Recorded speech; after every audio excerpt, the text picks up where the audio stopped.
में गिरने लगे तो गुरुदेव श्री स्वामी रामानंदाचार्य भगवान ने आकर रोका, कहा पीपा तुम परीक्षा में पास हुई। पहली परीक्षा आसक्ति की थी, तुमने सर्वस्व लुटा दिया, और दूसरी परीक्षा मैं की थी, अभिमान की, शरीर धर्म की। उस दूसरी परीक्षा में भी तुम पास रहे। स्वामी जी ने पीपाजी महाराज को कृपा करके शिष्य बनाया। पीपाजी कुछ दिन काशी में ही रहे और संतों की सेवा करते रहे, भजन करते रहे। पीपाजी की इच्छा नहीं है कि काशी छोड़कर पुनः जागरणगढ़ आए, किंतु गुरुदेव श्री स्वामी रामानंदाचार्य भगवान ने आदेश दिया, कहा जाओ जाओ पीपा, जागरणगढ़ जाओ और जाकर अपना राज्य संभालो। पीपाजी महाराज ने कहा, भगवान गुरुदेव अब राज्य संभालना मेरे बस की बात नहीं है। अब तो मैं केवल आपके श्री चरणों की सेवा और राम राम ही कर सकता हूं। गुरुदेव ने कहा, पीपा स्वयं भजन करना और सबको भजन में लगाना, इन दोनों में कौन सी अच्छी बात है? हम स्वयं अकेले एकांत में बैठकर भजन करें या हमारे माध्यम से भूले बिसरे प्रपंच में फंसे भये करोड़ों जीव भजन करें, कौन सी अच्छी बात है? पीपा तुम्हारा जन्म भूले बिसरे जीवों को, कलयुगी जीवों को भगवान के भजन में लगाने के लिए हुआ है। और यथा राजा तथा प्रजा, जब राजा वैष्णव होगा, जब राजा भगवान का भक्त होगा तो प्रजा तो स्वतः भजन करेगी ही। देखो जिन घरों में कीर्तन होता है, जिन घरों में घर के बड़े, घर के दादा पिता माता सब लोग भजन करते हैं, उन घरों में बच्चों में भी संस्कार पड़ जाते हैं भजन के। उनसे बच्चों से कहना नहीं पड़ता महाराज जी की भजन करो, वे बच्चे तो पहले से पहले भजन करते हैं। एक राजा रानी है आपकी गुड़िया, बहुत सुंदर भजन।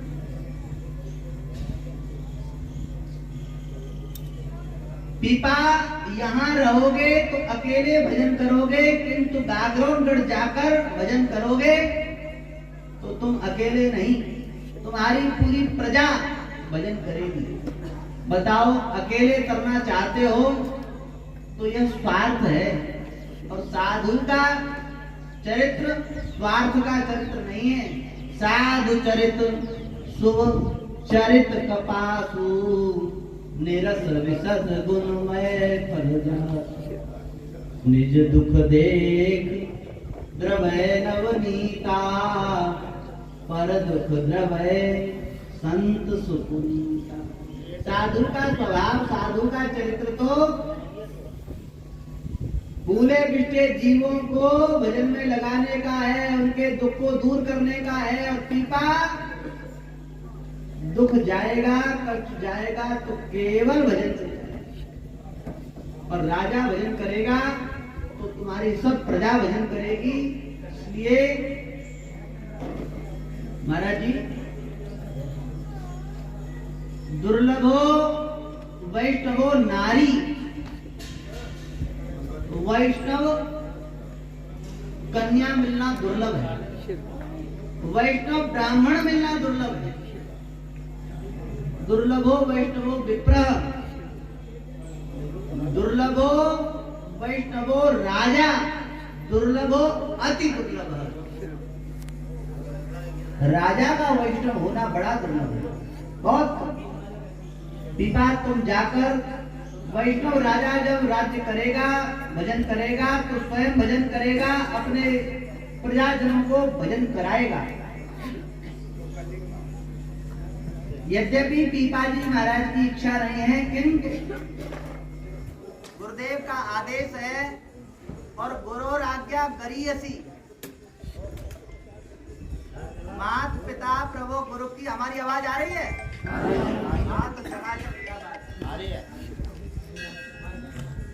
मात पिता प्रभु गुरु के बानी बिना ही विचार करिए सो जाए।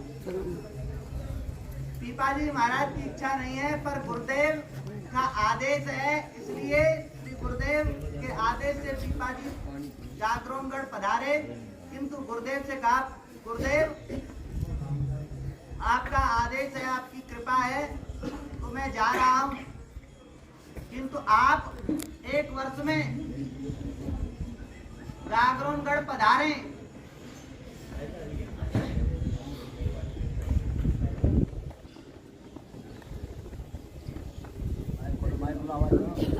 श्री गुरुदेव भगवान की।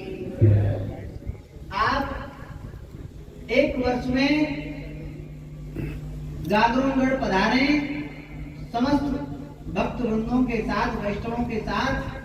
तो यदि गुरुदेव आप नहीं पधारे तो जैसे भरत जी ने कहा, महाराज जी रहे प्राण बस अवधि आधार। गुरुदेव ये प्राण इस शरीर में केवल आपकी अवधि तक ही रहेंगे। गुरुदेव ने कहा 1 वर्ष में हम आएंगे, जब तुम्हारी सेवा सब स्वीकार करेंगे तो हम अवश्य आएंगे। और पीपाजी काशी से जागरणगढ़ आए और पीपाजी ने ऐसी सेवा की, ऐसा भजन किया कि चारों ओर जय जयकार बोलने लगी। पीपाजी महाराज की जय हो। सब भक्तगण वैष्णव जन जा जाकर स्वामी जी से कहने लगे, स्वामी जी आपका शिष्य पीपा बड़ा भक्त है, खूब संतों की सेवा करता है।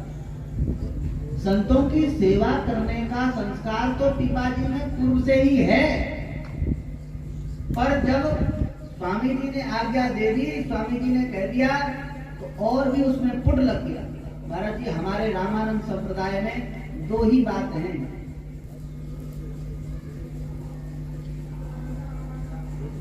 राम भजन और साधु सेवा। ये रीति स्वामी रामानंदाचार्य भगवान की है। साधु सेवा हमारे वैष्णव रामानंदी महात्माओं के यहाँ कैसी सेवा है, ये प्रशंसनीय है। पीपाजी महाराज खूब संत सेवा करते हैं और पीपाजी महाराज की संत सेवा का स्मरण करके जब खूब संत जाते, स्वामी जी खूब प्रसन्न होते। और इधर स्वामी जी की दिग्विजय यात्रा करने का समय आया, तब स्वामी जी ने कहा कि हम जागरणगढ़ आ रहे हैं। स्वामी जी श्री रामानंदाचार्य भगवान अपने 12 प्रधान शिष्य कबीर जी, रैदास जी, धन्ना जी, सेन जी और 40,000 अन्य वैष्णव संतों के साथ यहाँ पधारे। और जैसे ही श्री पीपाजी महाराज ने श्रवण किया गुरुदेव आ रहे हैं, पीपाजी दौड़े। श्री प्रियादास जी महाराज कहते हैं, कबीर रैदास आदि दास सब संग लिए, आए पुर पास पीपा पालकी ले आयो है। पीपाजी महाराज पालकी लेकर आगे दौड़े। करी साष्टांग न्यारी न्यारी जिन्हें साधुन को, धन को लुटाए सो समाज पधरायो है। किसी गृहस्थ के यहाँ जब उत्सव होता है, किसी छोरा का ब्याह होता है, छोरी का ब्याह होता है, कोई बालक होता है, कैसे उत्सव मनाता है। आज पीपाजी महाराज के तो ऐसे समझो जैसे किसी गृहस्थ के महाराज जी एक बालक होने पर कितना उत्सव होता है। पीपाजी महाराज ने सोचा आज करोड़ों पुत्रोत्सव मनयन्ते, इस प्रकार का उत्सव पीपाजी को मनाया। गुरुदेव आ रहे हैं और पीपाजी महाराज ने पूरे जागरण गढ़ को सजाया और स्वयं पालकी लेकर पीपाजी महाराज आगे आए और पालकी लेकर आगे आए। गुरुदेव श्री स्वामी रामानंदाचार्य भगवान का पीपाजी महाराज ने स्वागत किया। जैसी कीनी सेवा बहु मेवा नाना राग भोग, वाणी के न जोग भाग कापे जात गायो है। जानी भक्ति रीत घर रयो के अतीत हो, कर के प्रतीत गुरु पग लगी धायो है। गुरुदेव चलें, आप महल में विराजमान हो, महल में पधारे। स्वामी रामानंदाचार्य भगवान ने कहा हम साधु हैं और साधु का महल में कोई प्रयोजन नहीं, भगत को का चित्री सो काम। स्वामी जी ने कहा पिता हम यहाँ संगम पर रुकेंगे, यह हमारा भी संगम है, काली संगम और आहू का संगम, नदी संगम है। संगम पर श्री स्वामी रामानंदाचार्य भगवान यहीं विराजमान रहे। छतरी बनी हुई है आज भी, श्री स्वामी रामानंदाचार्य भगवान की छतरी है। वहां स्वामी जी का आसन लगा और कबीर जी, रैदास जी आदि सबसे स्वामी जी की सेवा में रहे। खूब उत्सव हुआ, पीपाजी ने खूब संतों की सेवा की। 4 महीने तक श्री स्वामी रामानंदाचार्य भगवान यहाँ विराजमान रहे और जब स्वामी जी चलने लगे तो पीपाजी महाराज ने साष्टांग दंडवत करके कहा गुरुदेव अब तो आप की आज्ञा की पूर्ति हो गई। गुरुदेव अब इस दास को भी अपने संग अपनी निज सेवा में ले लीजिए, इसे अब विरक्त भेज दीजिए। पीपाजी को श्री स्वामी रामानंदाचार्य भगवान ने विरक्त भेज दिया। पीपाजी को विरक्त भेज लेते देखकर पीपाजी की रानी हैं 20 रानियां, वे 20 रानियां भी महल से दौड़कर आई। उन्होंने कहा महाराज आपका विवाह हमारे साथ हुआ है, हमारे पिता ने आपके साथ हमारा पाणी ग्रहण किया है, आप जहां रहेंगे हम भी आपके साथ रहेंगे, सुख में दुख में हम आपके साथ रहेंगे। पीपाजी महाराज जानते हैं संसार की रीत, पीपाजी जानते हैं स्वार्थ की रीत। पीपाजी ने कहा अच्छा भजन करना है। पीपाजी ने कहा अच्छा ठीक है चलो साथ में चलना है। तो ये सुंदर सुंदर वस्त्र हैं, सब वस्त्र उतार दो, आभूषण उतार दो और कामरनी पहन लो, फटे पुराने कीचड़े पहन लो। पर जिन्हें सुख की आदत पड़ गई है वे कैसे छोड़ती। रानियों ने न आभूषण उतारे न वस्त्र उतारे।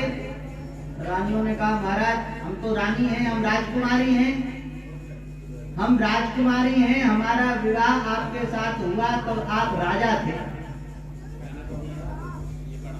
महाराज आप यहीं रहें और हम भी यहीं रहें, सब ठीक चल रहा है, भजन करना है तो यहीं हो सकता है। आजकल पाठ ऐसे ही पढ़ते महाराज जी, ऐसे ही पाठ पढ़ाया जाता है। भजन तो घर में भी हो सकता है, यहाँ भी हो सकता है, यहीं बैठकर भजन करो। एक महात्मा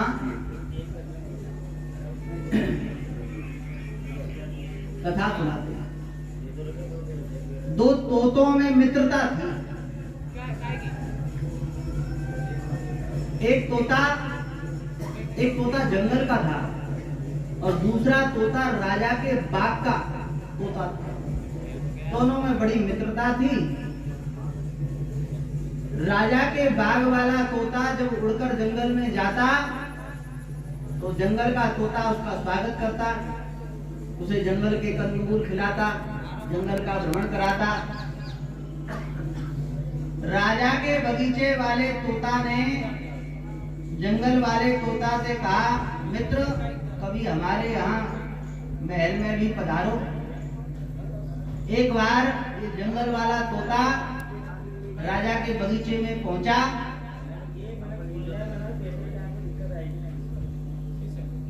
दूसरे तोता ने स्वागत किया और राजा के बगीचे में बढ़िया बढ़िया सुंदर अनार, आम, इमली, लीची, आड़ू, बड़े सुंदर सुंदर फल लगे हैं, खाने लगे। पर जैसे ही फल में चोंच लगाता है कि खट की आवाज आती है। वो बगीचे वाले महाराज जी एक पीपा बांध देते हैं पक्षियों के लिए, तो बजाने के जैसे पक्षी आते हैं उसे बजा देते हैं। अब ये चोंच मारने लगे तभी आवाज हो।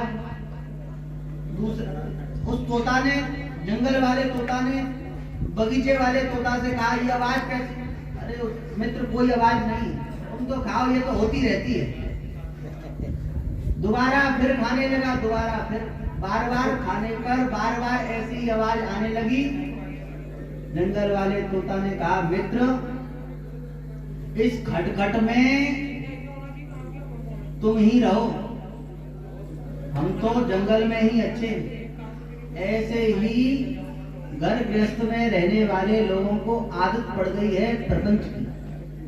खट खट खट खट खट खट, खूब खूब संत कहते हैं, खूब उत्सव होते हैं, खूब कीर्तन होता है, खूब सत्संग होता है, खूब कथा होती है, बार बार संत कहते हैं, पर खट खट खट खट की ऐसी आदत पड़ गई है कि होए न विषय विराग भुवन वसतवा चौथपन।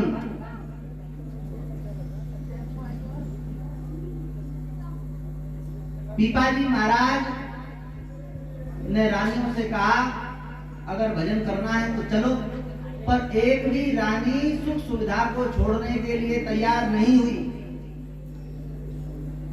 लागी संग रानी 10 दोए कही मानी नहीं, कष्ट को बतावे दर पावे मन लावही, कामरनि फारि मति मेखला पर लेओ, देवो डारी आवरण जो पे नहीं भावही, काहू पे न होए दियो रोए भोए भक्ति आई, छोटी नाम सीता करे डारी न लजावही, यहू दूर डारो करो तन को उगारो कियो, द्रव्यो रामानंद हियो पीपा न सुहावही।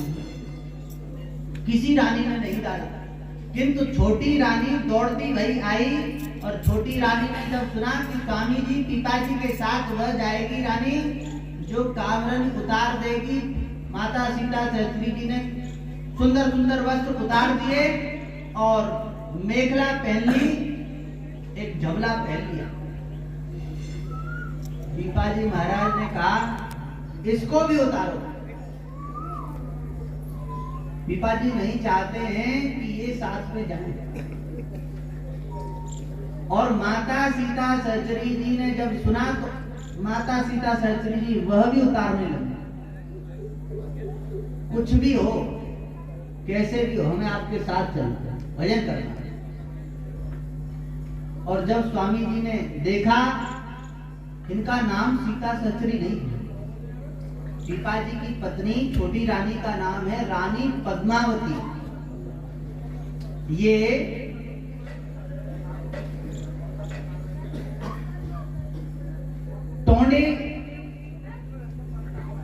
टोंडा रायसेन है, वहां की राजकुमारी हैं।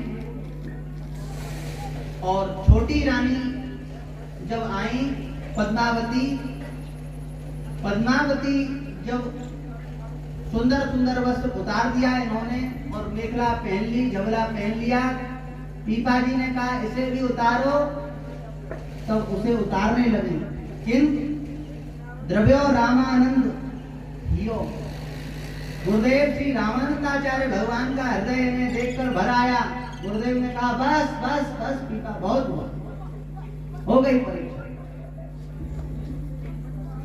बेटी, जैसे त्रेता में राम जी का अनुगमन सीता जी ने किया था, ऐसे ही तुम कलयुग में, घोर कलयुग में बेटी अपने पति पीपा का अनुगमन कर रही हो, इसलिए आज से तुम्हारा नाम सीता सहचरी हुआ। श्री सद्गुरुदेव श्री रामानंदाचार्य भगवान ने पीपा जी की छोटी रानी का नाम सीता सहचरी रखा और दोनों भजन करेंगे, मिलकर भजन करेंगे। पीपा जी ने कहा गुरुदेव, यदि आपने इस पर कृपा ही करी है तो इसे किसी और को दे दो, मेरी इसमें बिल्कुल भी रुचि नहीं है। गुरुदेव स्वामी रामानंदाचार्य भगवान ने कहा पीपा, मैं जानता हूं कि तुम्हारी इसमें रुचि नहीं है, इसीलिए तुम्हारे साथ भेजा। जिसकी इसमें रुचि होगी उसके साथ नहीं भेजूंगा। तुम्हारी इसमें रुचि नहीं है, इसीलिए तुम्हारे साथ भेज रहा हूं। पीपा, यह मेरी धरोहर है, ये मेरी पुत्री है, इसे अपने साथ रखो। ये तुम्हारे भजन में व्यवधान नहीं है, ये तो तुम्हारे भजन में साधन है, ये तो तुम्हारे भजन को और बढ़ाएगी, तुमसे भी ऊपर भजन करेगी, तुमसे भी श्रेष्ठ भजन करेगी। और जब कहीं तुम भटकोगे, जब कहीं तुम फंसने की बारी आएगी तो ये तुम्हें निकालेगी। और गुरुदेव श्री स्वामी रामानंदाचार्य भगवान की आज्ञा से माता सीता सहचरी जी को पीपा जी महाराज ने ले लिया साथ में और भजन के लिए जाना चाहते हैं। इसी बीच रानियों ने षड्यंत्र किया। अन्य जो 19 रानियां हैं, उन रानियों ने षड्यंत्र किया।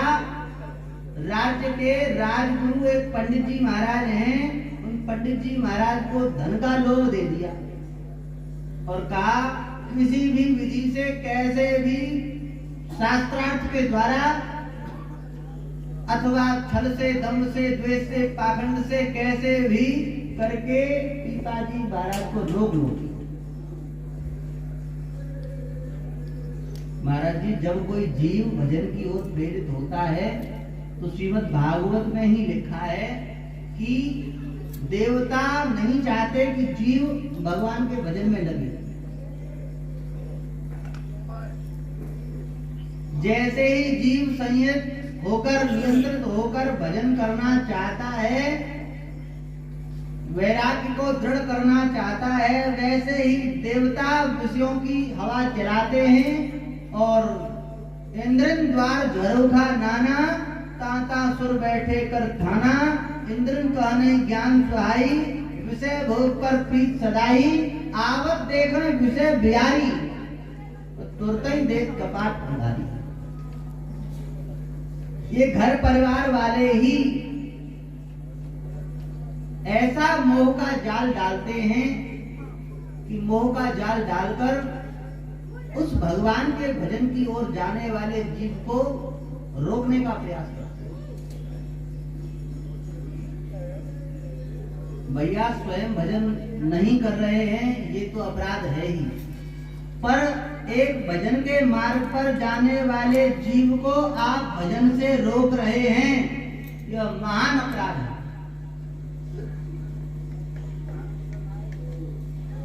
पीपा जी की रानी स्वयं तो भजन के लिए जाने के लिए तैयार हुई ही नहीं और पीपा जी जाना चाहते हैं तो उसमें भी व्यवधान डाल रही है। पंडित जी महाराज को धन का लोभ देकर कहा किसी भी विधि से कैसे भी पीपा जी को रोकना है। पीपा जी के पास राजगुरु आए, पंडित जी आए, पंडित जी ने पीपा जी को बड़े बड़े शास्त्रों का प्रमाण दिया, घर में रहकर भजन करो। पीपा जी ने सारे शास्त्र वचनों का छेदन कर दिया। पीपा जी ने कहा जो भगवान के भजन के मार्ग पर निकला उसके सारे ऋण पूर्ण हो गया। वह पितृ ऋण से पूर्ण हो गया, वह देव ऋण से पूर्ण हो गया, वह ऋषि ऋण से पूर्ण हो गया। उसके ऊपर किसी का कोई ऋण नहीं है। जब सारे बाल पंडित जी के कट गए, पंडित जी ने कहा महाराज मैं विष लेकर आया हूं, अगर आप नहीं रुके तो विष खाकर मर जाऊंगा।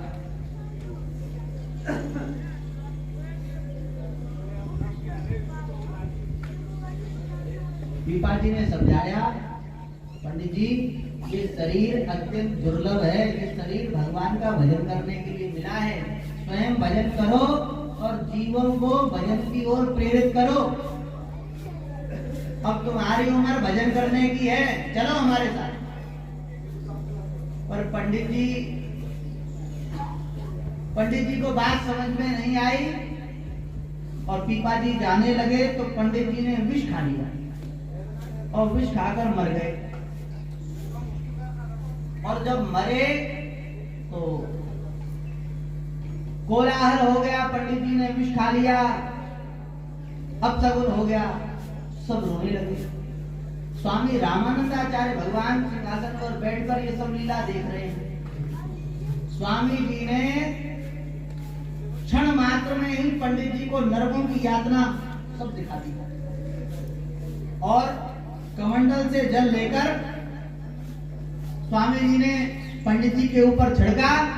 पंडित जी उठकर बैठ गए और स्वामी जी महाराज की जय। पंडित जी उठकर बैठ गए। स्वामी जी ने कहा पंडित जी यह शरीर मनुष्य शरीर भगवान की कृपा से मिला है और ब्राह्मण शरीर मिला है। ब्राह्मण से देहोयम शूद्र कामाय नेस्यते। ब्राह्मण का शरीर अंतिम शरीर है, ब्राह्मण का शरीर तो भजन के लिए है।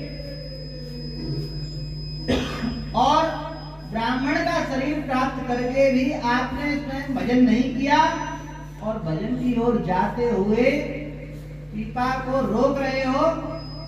देख ली नरक की यातना। अब मरना हो तो दोबारा फिर जहर खाकर मर जाओ, अब जीवित नहीं करूंगा।